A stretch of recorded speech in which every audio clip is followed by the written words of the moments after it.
Shalom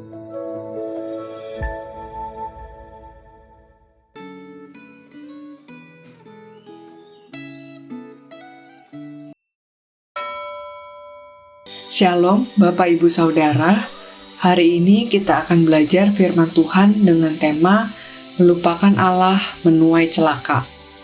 Sebelum kita merenungkan firman Tuhan, mari kita berdoa. Tuhan, terima kasih atas kesempatan pada hari ini yang telah Engkau berikan kepada kami untuk bersama membaca dan merenungkan firman Tuhan. Berkati kami agar tidak hanya membacanya, tapi juga melakukannya dalam kehidupan kami. Dalam nama Tuhan Yesus, amin.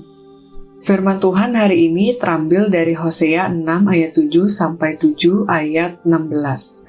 Tetapi kita hanya akan membaca dari pasal 7 ayat 13 dan 14. Celakalah mereka, sebab mereka melarikan diri daripadaku. Binasalah mereka, sebab mereka memberontak terhadap aku. Aku ini mau menebus mereka, tetapi mereka berdusta terhadap aku. Seruan mereka kepadaku tidak keluar dari hatinya, tetapi mereka meratap di pembaringan mereka. Mereka menoreh-noreh diri karena gandum dan anggur, dan mereka berontak terhadap aku.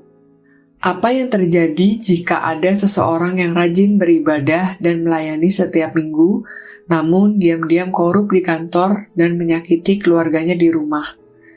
Inilah gambaran wajah umat Israel dalam bacaan Alkitab hari ini, yaitu tampak rohani di luar, tetapi sebenarnya tidak.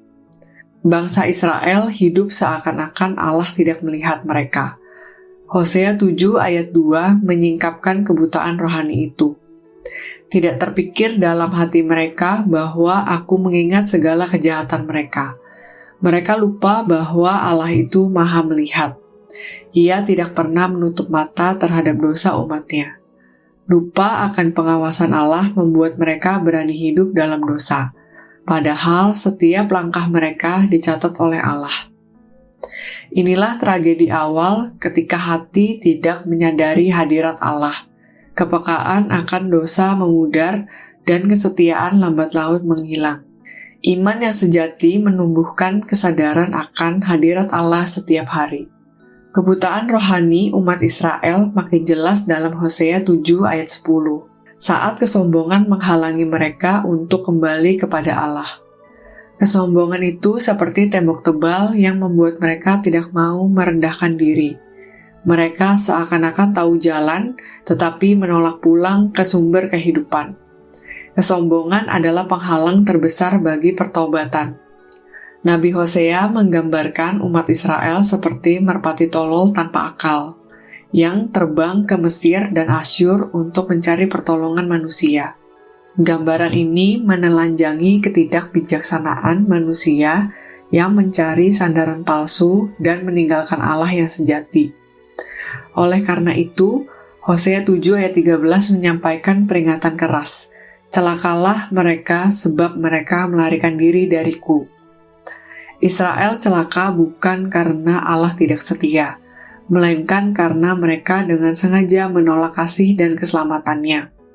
Mereka telah ditebus, dipanggil, dan diajar, tetapi tetap berkhianat. Penolakan terhadap kasih Allah bukan hanya dosa, tetapi kebohongan rohani. Tidak ada yang lebih tragis daripada melawan Dia yang ingin menolong kita. Akhirnya, Hosea 7 ayat 16 menutup dengan gambaran yang suram. Mereka berbalik tetapi bukan kepada Allah yang maha tinggi. Mereka seperti busur yang meleset, gagal mengenai sasaran. Israel berbalik tetapi salah arah.